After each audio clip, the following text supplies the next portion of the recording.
God be merciful to me, a sinner. The Gospel of Jesus Christ according to St. Luke. The tax collector, standing far off, would not even lift up his eyes to heaven, but beat his breast, saying, God be merciful to me, a sinner.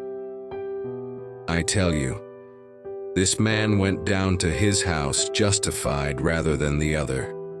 For everyone who exalts himself will be humbled, but he who humbles himself will be exalted. Luke 18:13-14. Jesus' parable speaks about the nature of prayer and our relationship with God. It does this by contrasting two very different attitudes towards prayer. The Pharisee, who represented those who take pride in their religious practices, exalted himself at the expense of others.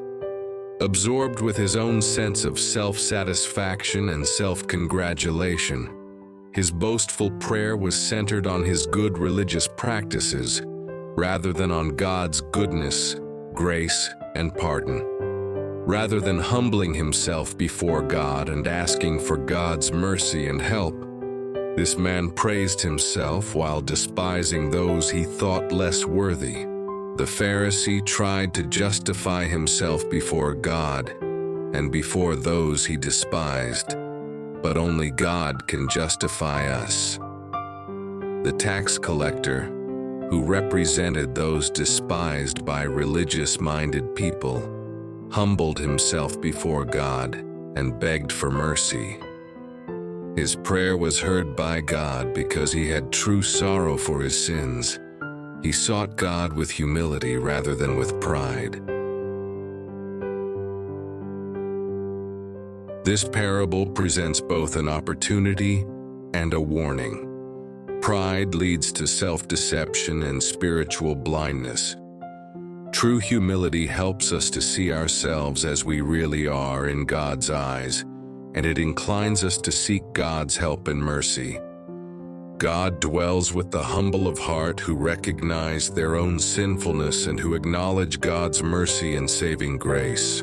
I dwell in the high and holy place, and also with him who is of a contrite and humble spirit. Isaiah 57:15. God cannot hear us if we boast in ourselves and despise others. Do you humbly seek God's mercy, and do you show mercy to others, especially those you find difficult to love and to forgive?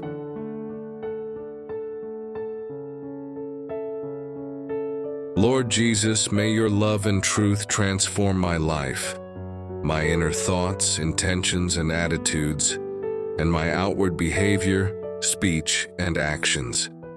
Where I lack charity, kindness, and forbearance, help me to embrace your merciful love and to seek the good of my neighbor, even those who cause me ill favor or offense.